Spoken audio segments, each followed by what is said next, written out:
Thanks, Uncle Jerry. What came to mind for me is a sustainable practice that I'm trying to do is just walk, be outside, be in nature. And I try to do that daily just to ground myself in nature. Um, so thank you for that opening. Um, Welcome to Keys to Developing Sustainability with Uncle Jerry and me. My name is Jordan Gibson. My roots are with the Lumpy people in North Carolina, and I'm adopted Teton and Tlingit culture in Southeast Alaska. And that's the majority of my cultural experience and my work experience working with youth. I'm really looking forward to getting to know all of you and being in community together as we talk about sustainability. And sustainability in our context means having the capacity to keep programs going over time. That includes building and maintaining the resources for long-term success. It's about becoming a permanent part of, of your community.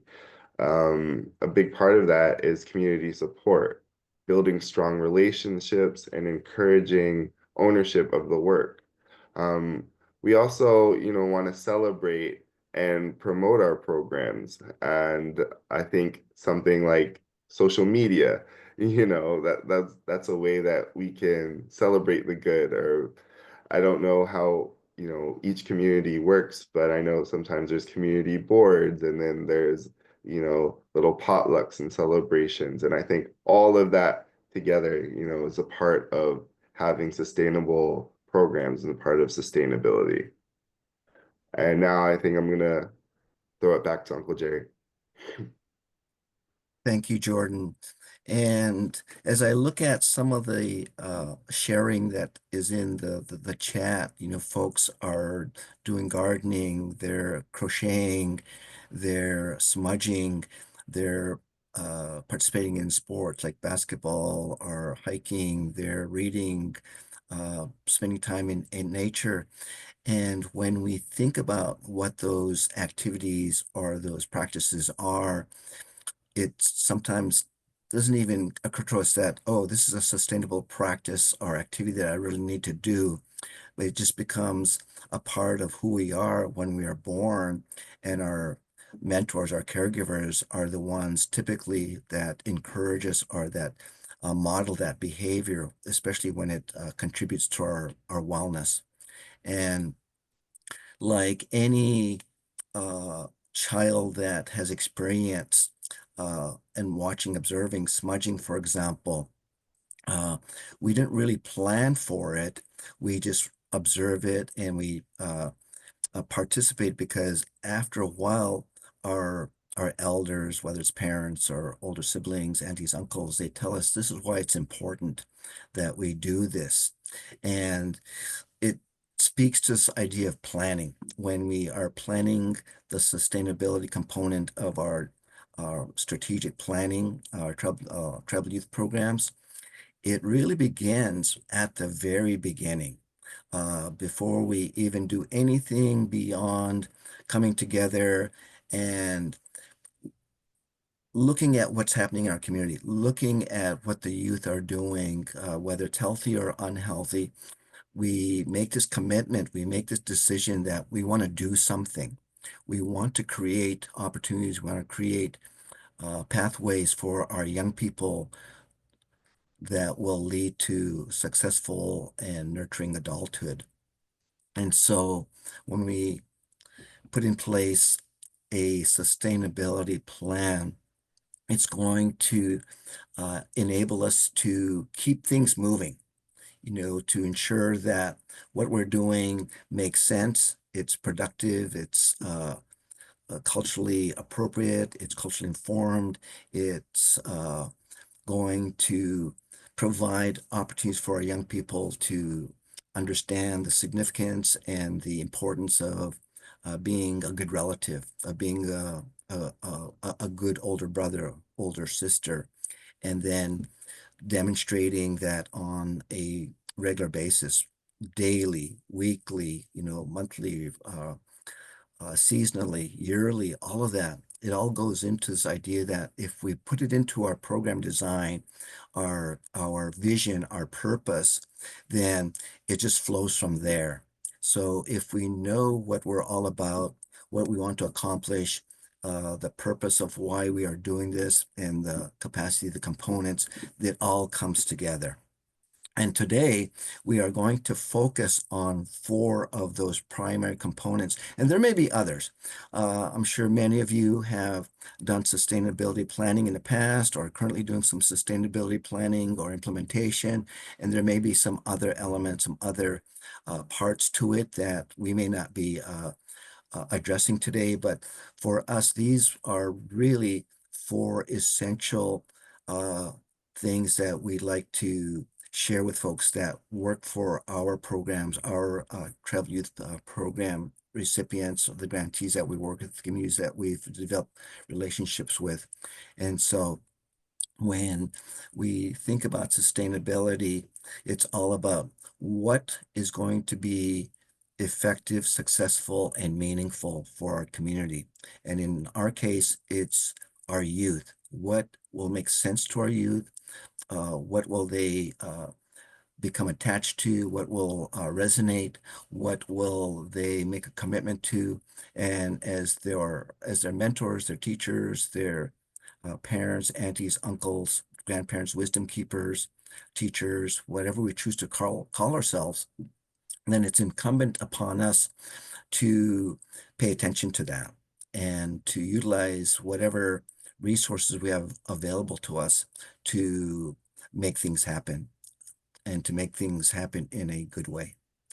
Next slide, please. So in understanding sustainability, we look at what do our communities, what do our tribes, what do our families need in order to look at a bright future, and being able to take those steps following a certain protocol that is going to make sense, that's meaningful, and that there's a process to it so that it's consistent. We're not doing different things, different uh, steps that confuse people. If we take the same path, for example, down to the river, even in the dark, if we have it as our second nature, as part of our memory, we are able to do that blindfolded and in the dark without flashlights or candles. We will make it to the river. If we continue that practice of going to river periodically to gather our first medicine to nurture ourselves. So we want to put in place those practices, those elements, those things that are going to give us the best opportunity to be successful. And so what are those key elements? Let's briefly describe those. Next slide. So the 4 components that we'll talk about, Jordan's going to talk about the effectiveness of program practices and building internal capacity. And then he'll turn it over to me, and I'll share some ideas and some things that really promote, encourage, and really put in place this idea that without community support, we are not going to be as successful as we can be. And so that's extremely important.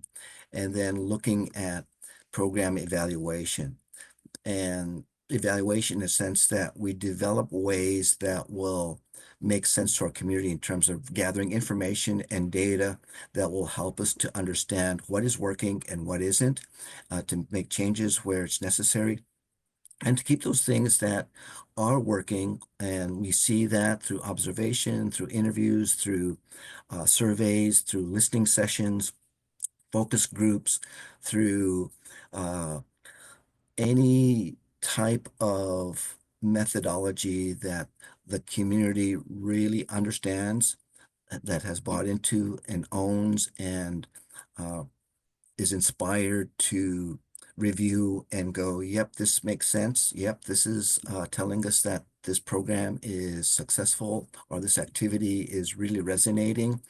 And beyond, sign-in sheets and pre and post survey results, all that, it's more about how best can we look at the way our program is designed, planned, and implemented. And then we can go back and again make the changes that are necessary and keep what works well. And what does work well, we know we can communicate to folks around us that what we are doing is definitely effective and successful. So we'll dive into those on a little deeper level, but we just want to ensure that we all understand these components and how important they are, and that we'll address each one individually. So I'm just going to pause for a second there, and if there's anyone that would like to share, if there are other components or other elements or other uh, aspects of sustainability that you like to bring up that we can benefit from.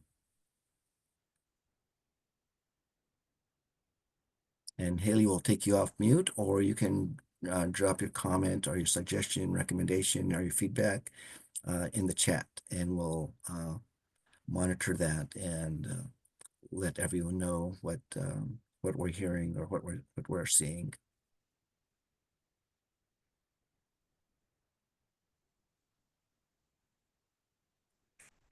Okay, let's go ahead and move on then. Jordan, you want to take the next slide? Yeah, sure. Oh, hang on one second.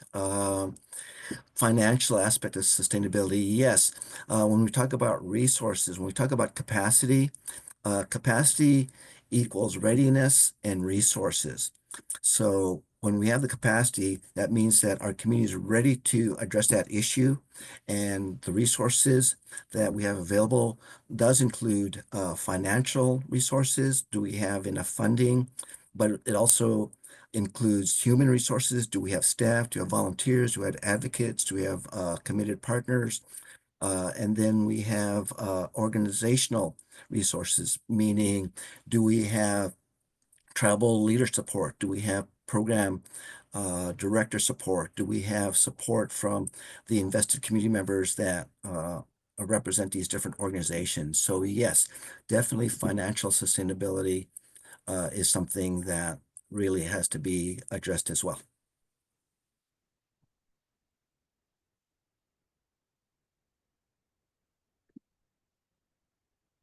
Okay.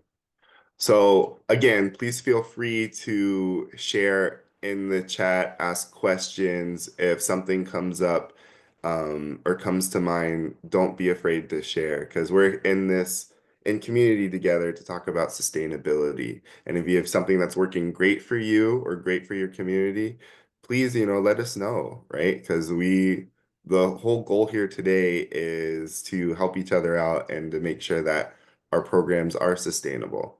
Um, so when we talk about effective practices, it's imperative that we make sure that, our practices are truly effective, right? Like, we're talking about practices that have evidence of success, that are aligned with community priorities, that represent tribal best interests and best practices. They should be culturally informed and relevant. And, they need to match your community's resources and readiness for change. So when you are, making sure that your tribal youth program has practices that have an evidence of success, it's like, how are you collecting that data, right? That's important, right? Like that shows um, what's happening with the program, who's benefiting from it, who can build off of it. So those things are an important part. I want to, ask Gerry if he has any thoughts or comments on effective practices or examples. Yes, thank you, Jordan. One of the One of the things that I things look at in terms of success, evidence of success. Something simple as the number of young people that come to that particular activity, whether it's a talking circle, whether it's culture night, whether it's a Huckleberry Camp, whether it's a sweat lodge, whether it's at the library and reading about Native authors and checking out books that speak to our Native heritage and all that. So it's observing the actual activity itself and seeing how our youth are engaged, whether they are participating in small groups, large groups, or if they're withdrawn, or if they're feeling like they're not being involved. So we understand that if we don't have full engagement, we need to know what steps to take to ensure that there is participation. So that's one. And one of the things that I really like about sustainability is looking at tribal best practices. Tribal best practices are those practices that have been a part of our Native community for generations, for time immemorial. They are those practices, those programs, those activities, those ceremonies, our songs, our dances, our stories. But they've been around and they give us these lessons. They teach us what it means to be a member of this family, this community, this tribe, this clan, this society. And so the values, the principles that are included in that practice, whether, for example, it's going to gather roots for our for our medicines, it's understanding that we take only what we need and that we give thanks to that spirit that has given us their body, their life, so that we may live. So that is an example of a tribal best practice. And when we talk about evidence-based practices, that comes from the institutions that were based on looking at non-native communities. And so what we have in many of our communities now is this idea that practice-based, uh, excuse me, yes, practice-based evidence, meaning we create what the criteria are for what is successful, what is effective, what is meaningful, what's culturally informed, what is relevant, and what makes sense, and then what makes a difference ultimately. So these are some of the things that when we talk about when we have effective practices that will be successful, we want to ensure that we look first at our community views, values, priorities, goals, objectives. Again, going back to community resources, community capacity, community readiness, and the resources that align with the goals that we have, our vision, our purpose, then it makes a lot more sense when we go out and communicate to, especially our young people, about what we feel is going to help them be the best that they can be and the best Native person that they can be. Thanks, Gerry. I love throwing it to him because he has so much experience in this field and just I'm learning from him as well, even as a presenter. So um, I'm I'm happy to be here and being in this with you. Can we go to the next slide, Haley? Okay, internal capacity. So when we talk about internal capacity, I like to think of it as, you know, who do you have in the room with you and what are they bringing to the table? You know, we define it at, Tribal Youth Resource Center as in planning teams, advisory circles, but whatever you want to call it, it's the people that have come together to, make this tribal youth program. And what resources do they bring with them? For me, an example of this, a successful example of this comes from one of my communities in Yakutat, Alaska, where they do a surf camp. It's It's quite cold up there, but it's something that Yakutat has really come to, take pride in and have sort of a surf culture there. So it's something that the youth already had some interest in, right? So a planning team or an advisory circle or, got together and, they talked about what do we already have in the room, right?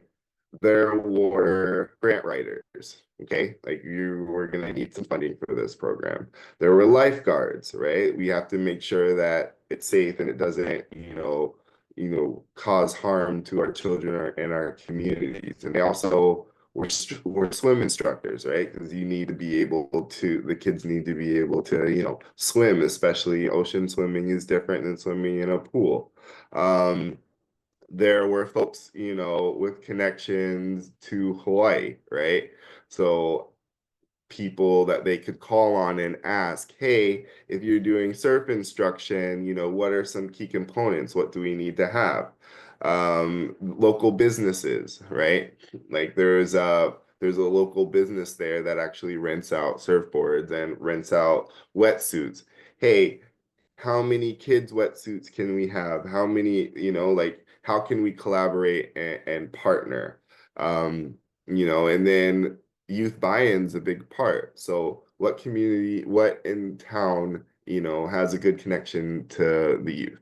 Who in town has a good connection to the youth?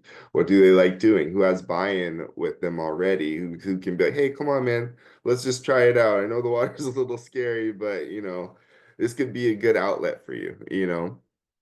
Um, Elders, right? Elders. Let's talk about our relationship to the water, our relationship to the ocean. We are ocean canoe people. So what's important there? How we read the water, and elders up there can read a riptide. It seems almost by the smell in the air, and like passing down that cultural knowledge. So that was an important person to have. Those were important people to have in the room. And it was just everyone had a role, and that there was this center of the people that came together. And then from there were branches off, right? Okay, well, I'm gonna, talk to my Hawaii contacts about how to do surf instruction. Maybe let's bring some up here. Where can we get some, practice surfboards, like the foam ones, so we're not knocking each other around with wood and fiberglass, right? And so also a good thing about all the people in the room is then you can see, okay, we have this, what else do we need? And then that's a conversation that can happen, right? Like, okay, so we'll need, you know, some support from the tribe. We'll need support from the health center. We'll need support from, tribal wellness. So let's bring them into this conversation as well. Um, so that's an example from one of my communities, and I would love to hear, from others if they have examples where they can think about how people have come together to, have this internal capacity and build off of each other.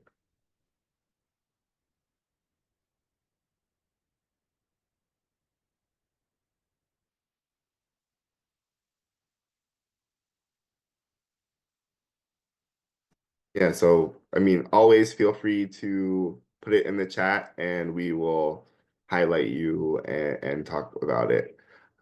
Passing it back to you, Gerry.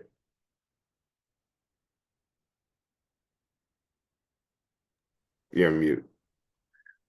I forgot. Yeah. So before we move on to this particular slide, actually, the last bullet point down there, people may be wondering, what the heck is a 1-minute Walmart speech? Well, for many, if not most of our native communities and Indian country, uh, we don't have elevators, but we have access and proximity to Walmart. I mean, I don't know one community that does not have uh, regular visits to Walmart. And I myself, for example, when I would go back home to visit, rather than go to every relative's house, which would take days, I would take my mom to Walmart and let her do her shopping, and I just stand at the entrance, and they had a bench there, and I just hang out there, and within 5 minutes or so, a relative would come in, and I'd get to visit with them and share what was happening, updates about what I was doing, all that, and get to hear them a bit, and then off they would go, and then I'd wait for the next relative, and it would just be a couple of minutes or so. And it was a wonderful way to catch up with a lot of relatives, way more than I would if I individually visited each one. And sometimes they weren't home anyway. So I knew at some point one of them would make it to Walmart. So in that 1 minute Walmart speech, what I wanted to share in terms of internal capacity, and this kind of will lead into the next component, and that's community support. It's being able to share in a minute or so what we do, uh, how it benefits our community, and then how people can get involved. And if we can do that in a concise, moment or two, it provides people with the opportunity to learn what we're doing and to identify their own strengths, their skills, and their connections and the resources that they have available to them that they can share. And we honor their time, their commitment, and their energy and other tasks and responsibilities. So we want to provide them just information. And then as they walk away, to think about the capacity that they bring, the resources, the skills, uh, the gifts, and having that information ready to share really helps and initiates conversations for you, your staff, your partners, in bringing more people into the fold, into the circle. So I just wanted to share that. I wanted to just let folks know that there's different ways in which we can build our capacity and then to develop and to sustain community partnerships, ownership, and support. So with that, moving on to the next slide. What does community support involve? Well, first and foremost, once we get our grant or once we get a program started or once we develop uh, this effort, this creating this vision and how we're going to implement that vision, we want people to know about it, right? We look at creating the awareness, community-wide through the different venues, the different platforms, the different methods that we either traditionally or in contemporary times utilize to let people know what we're doing or what we're up to. And of course, the social media platforms like Facebook, Instagram, TikTok, Snapchat, etc., especially all the new ones that our young people are using. We want to understand what they are, how we access them, and provide that 10, 20, 30-second public service announcement about this is who we are. Again, this is what we do. This is how we're going to hopefully benefit the community, and here's how people can get involved. Those are the four primary takeaway messages around developing public awareness. Either through bulletin boards, through the tribal newsletter, through the local radio station, uh, the different, again, venues and platforms, events at the powwows, culture nights, movie nights, basketball games, these different opportunities that bring the community together. Having a table to just share, hey, come by and we're going to have some swag. We've got these really awesome uh, items that you can take with you that will have our information on it. And then having that, again, opportunity to share, hey, this is who we are and we're doing great stuff. We would really love to have your participation. And when we do have the chance to look at who the partners are, who the community champions are, looking at the different departments, the different organizations, the different entities that make up our community service community, we can invite them to come and listen, or we offer our participation as a part of their group, their advisory council or their committee forums or their events, to volunteer and set up chairs or to clean up afterwards. So we want to create this opportunity for folks to understand that we don't just want to take, we just don't want to be asking for stuff. We want to offer our strengths, our skills, our gifts, our resources as well.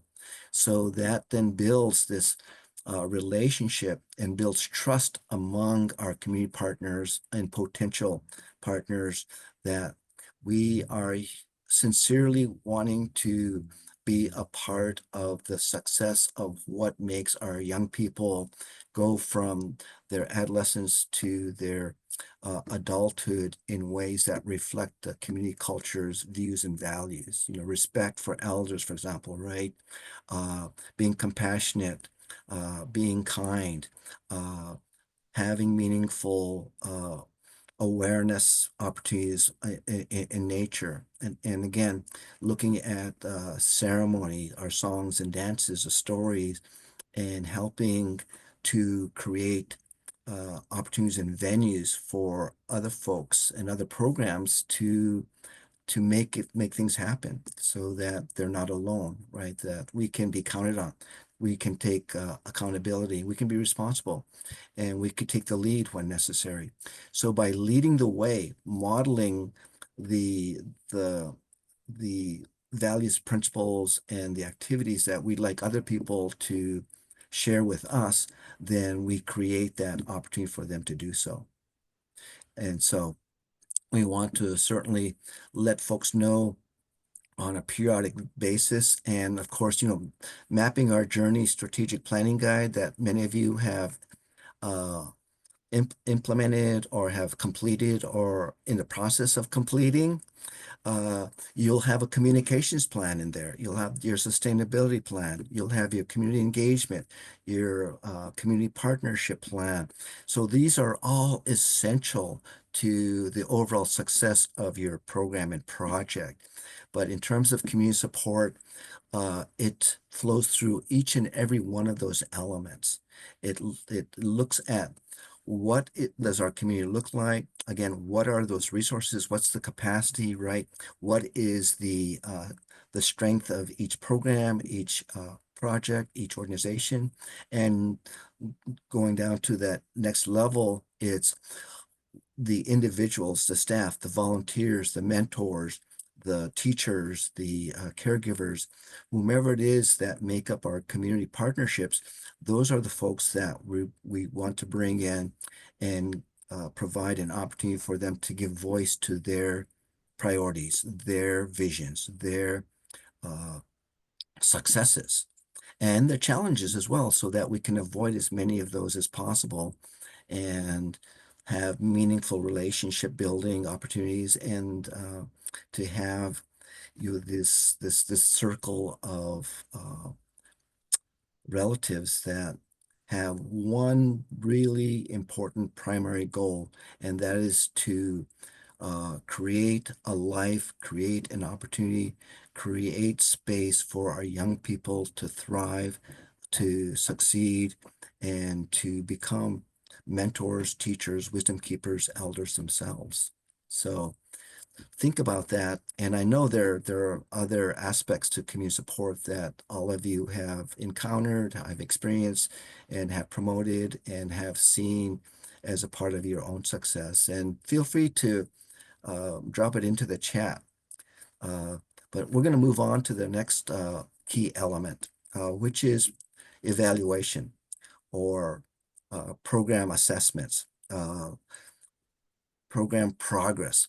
We can create or use different terms and vocabulary, but what we really mean when we talk about continuous program evaluation, literally, bottom line, it's what is working, and what is working within the paradigm of our culture, our community culture.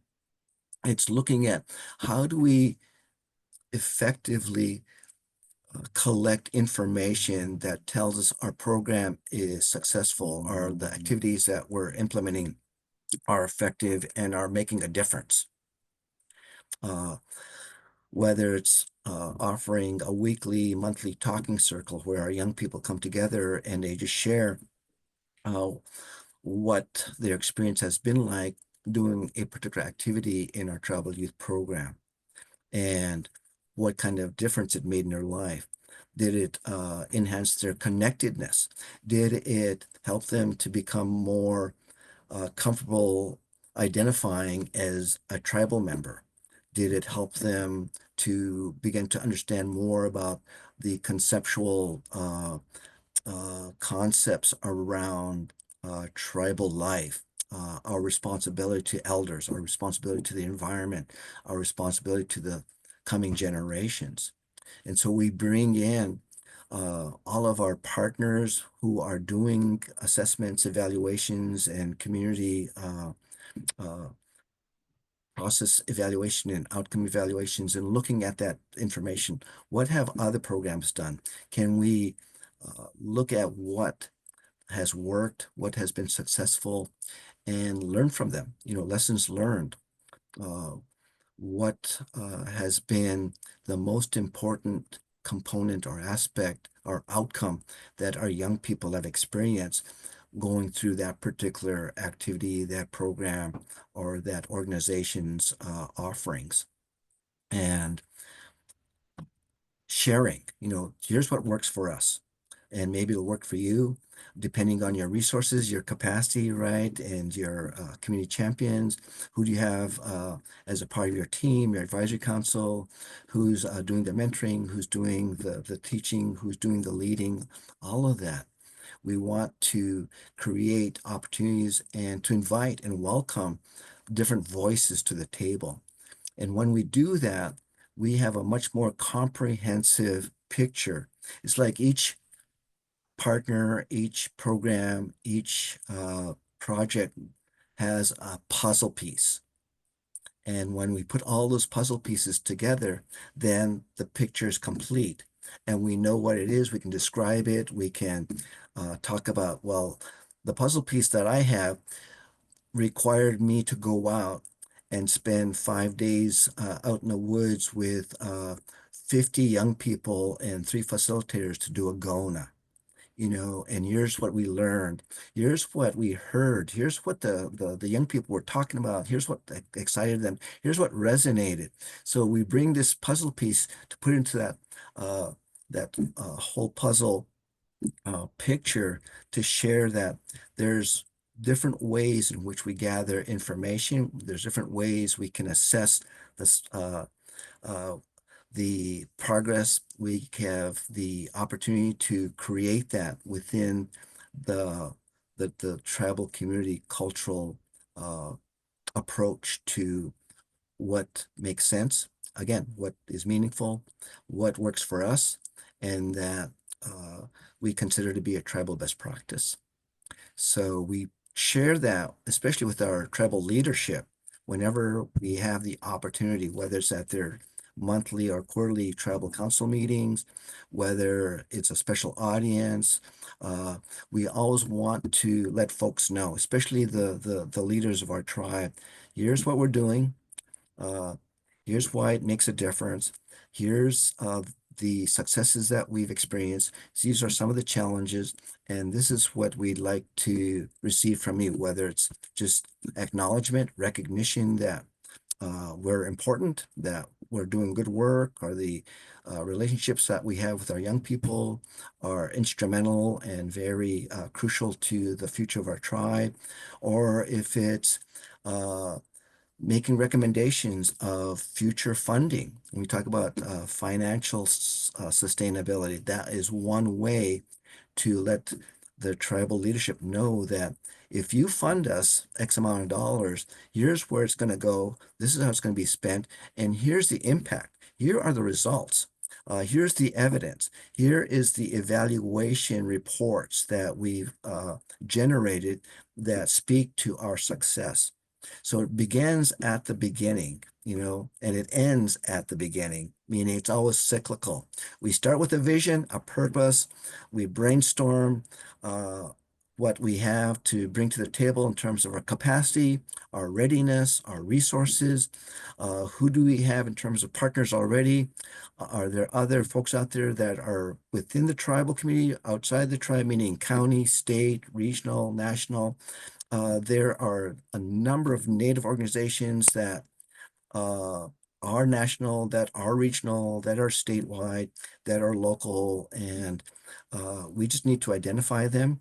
And the more we invite and welcome different partners from different programs and entities, the more aware that we'll be of those and those potential resources that they bring. Again, their strengths, right, their skills, and we as well can contribute and offer our services, our strengths, our skills, our gifts as well. So program evaluation should never be scary. People like myself, when I started in project managing and coordinating, especially federally funded programs, that was the one thing I always thought uh, they were judging me. They were judging my success as a program coordinator, but it was all about uh, well, is what you're doing making a difference? And if it is, continue it and strengthen it. Make it a part of your sustainability plan. And if it isn't working, let's look at why it's not and make some changes where it will uh, move back into a track of success. So evaluation should always be seen as a way of understanding what we consider to be success and what we consider to be uh, a challenge that needs to be addressed in a way that will make sense to our community. Hopefully that all makes sense. And we certainly are always available at the Tribal Youth Resource Center.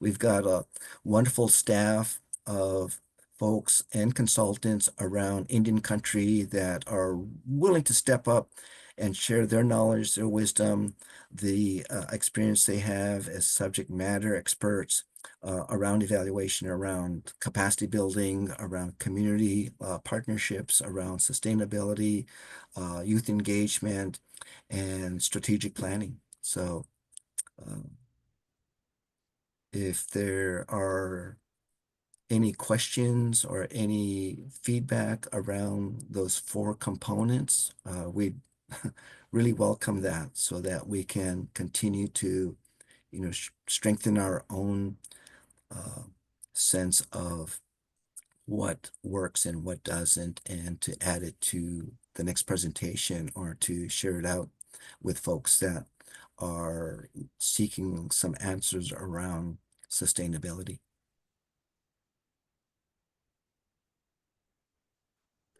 Gerry, I really like how you brought up, that evaluation doesn't have to be scary because it's not, right? We want the best for our youth. We want, our youth to enjoy the program. We want to know how they feel. We want to know how the community feels. And evaluation, it should be, ongoing and it should be responsive, you know. So thank you for highlighting that.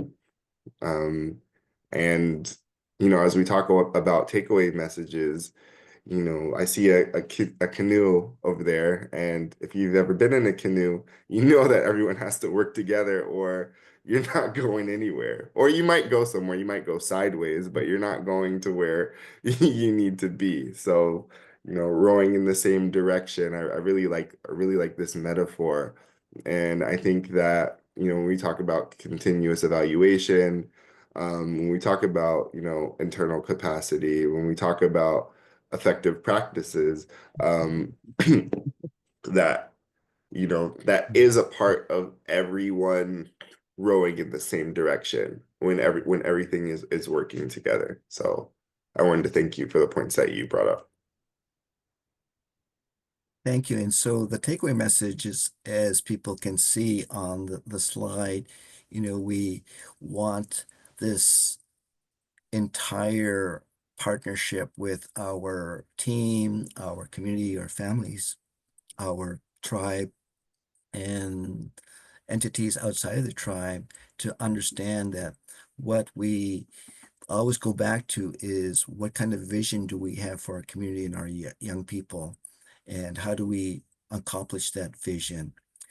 And when we understand what it takes in terms of capacity and understanding the resources needed, the readiness of the community, we can begin to implement those activities, those different ways of nurturing, of encouraging, of empowering our young people to become the leaders, to become the spokespeople, to become the storytellers, to become the captains of the canoe family, you know, and to lead the hunting party, to lead the dancers into the powwow circle, to offer the opening, to offer the closing, the prayers, all these different activities that we sometimes consider just to be a part of our culture. It's actually empowering that individual to take on some leadership, to understand the significance of what the community has envisioned and how we all play that role. And it strengthens our own internal fortitude to be mentally astute, you know, to be spiritually grounded, to be physically healthy, to be emotionally available, especially to our young people. So when we take that step, when we look at uh, our own sustainability practices, and at the very beginning, we ask folks, please share an activity or a practice that you do on a regular basis that enhances your wellness. It starts with us. It starts with myself. It starts with me. What do I do to address self-care, you know, whether spiritually, mentally, physically, emotionally.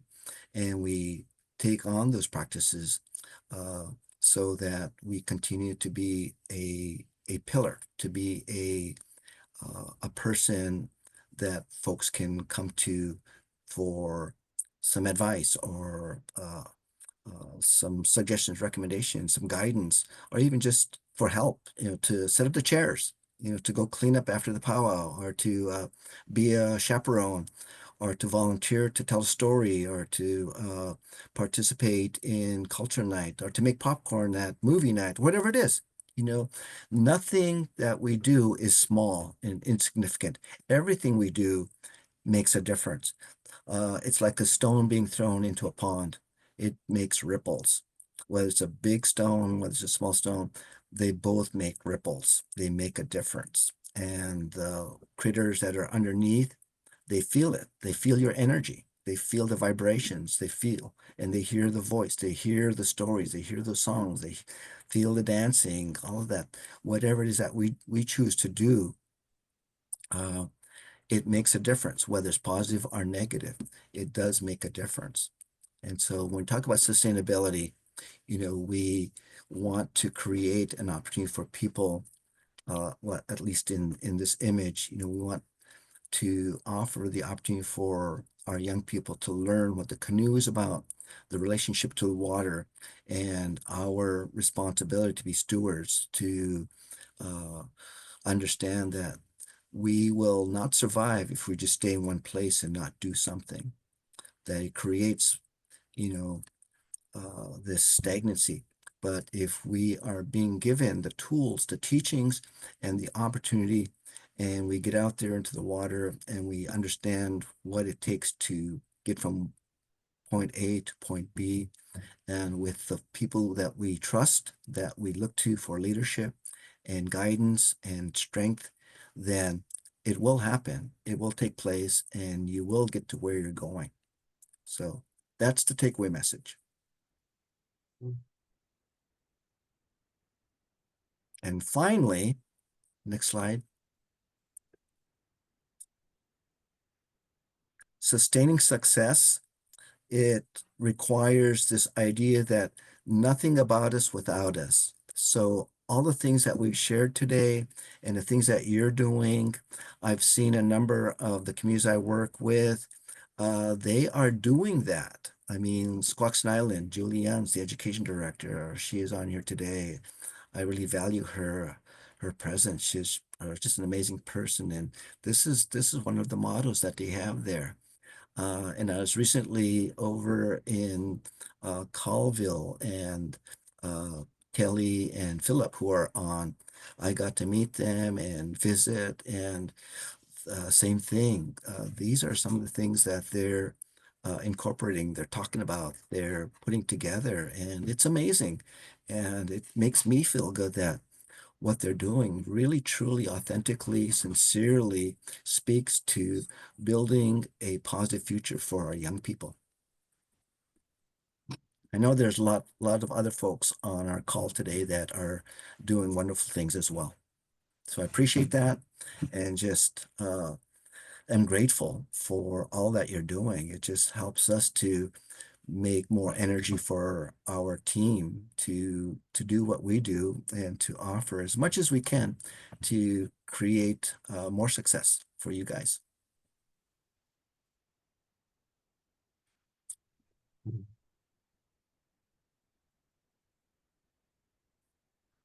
I want to highlight one question in here about from Jen. I think I said your name correctly, but it's about a healing to wellness court that started on grants and became sustainable with minimal or no grants. You know, how do you transition from starting on grants to um, having a program sustainable with minimal or no grants?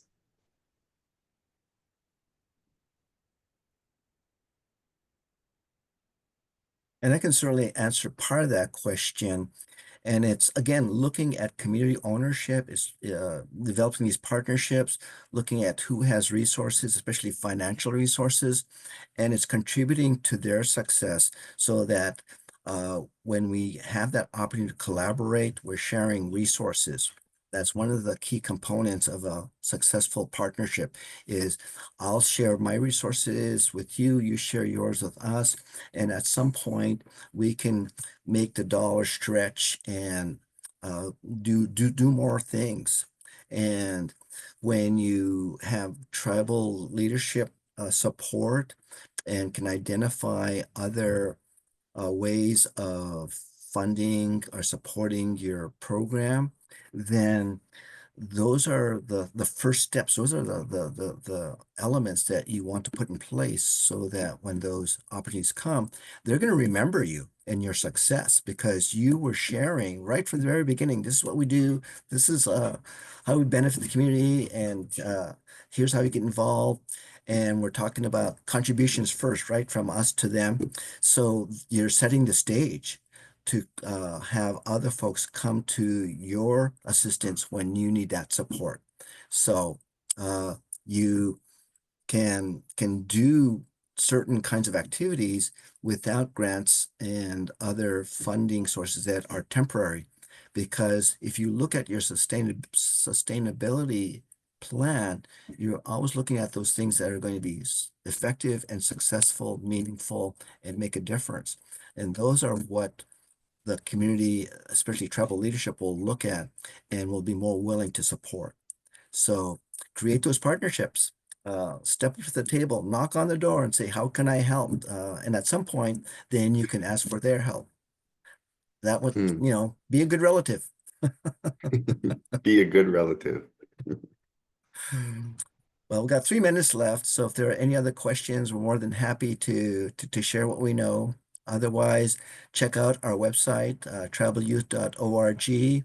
Contact one of our team members if you have specific questions, because many of you are recipients and are grantees.